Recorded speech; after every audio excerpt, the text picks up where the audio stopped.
Launched in 2021, the Women's Innovation and Investment Network (Wiin) program has been offering free training to women across Guyana with no entry requirements, empowering 6,203 women by the end of 2022, exceeding the target of 6,000. Auditor General Deodat Sharma handed over a performance audit of the program in September to the Speaker of the National Assembly, Manzoor Nadir. The audit assessed if the Wiin program helped vulnerable women such as unemployed and single parents find jobs or start businesses. Over 6,000 women were trained during this time, but the audit report stated that the program did not fully empower vulnerable women because key stakeholders were not involved in its design and no follow-up was done with participants for feedback to guide their improvements.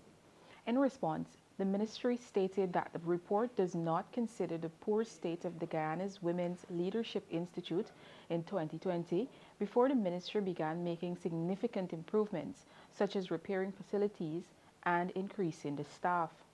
The ministry also noted that the audit failed to recognize the delays in training caused by the COVID-19 pandemic.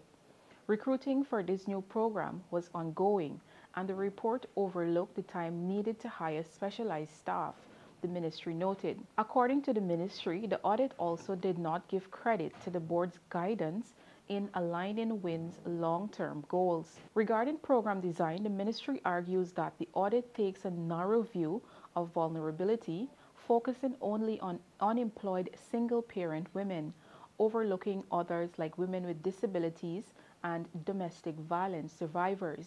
The ministry also points out that many factors, such as technology and child care barriers, affected participation, which the audit ignored. In terms of monitoring and evaluation, the ministry acknowledges some database issues, but insists that it had systems in place for tracking participants and following up with graduates, contrary to the audit's findings. The audit further found that the program only reached 16% of the most vulnerable applicants, such as unemployed and single mothers. In response, the ministry said the report overlooks the full scope of the ministry's targeted efforts and that the 16% figure presented is both misleading and incomplete. Furthermore, the ministry said the report fails to provide any data, tools, or methodology used to arrive at the 16% figure, nor does it demonstrate that the other women reached were not vulnerable. Meanwhile, the ministry said the Wiin program was designed as a woman-centric program to complement, not compete with, existing vocational programs.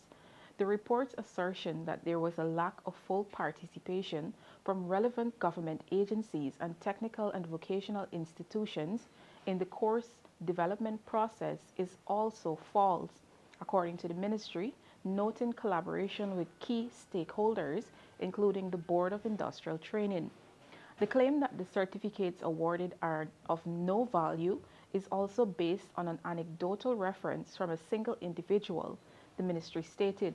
According to the ministry, the report also incorrectly identifies CTVET as an accreditation body, but in reality, the ministry has engaged the National Accreditation Council for the accreditation process. The practical value and relevance of the training provided should not be overlooked by a performance audit, as it directly contributes to the economic empowerment of women and their immediate readiness for the job market, the ministry said.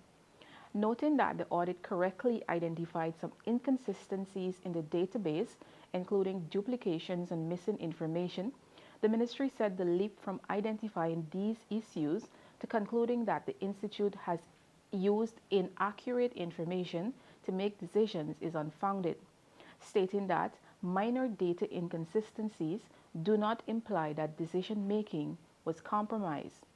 The ministry believes the audit's conclusions misrepresent Wiin's real impact and urges a more accurate evaluation. Despite the challenges, the ministry said it remains committed to improving the program and expanding its reach to empower even more women.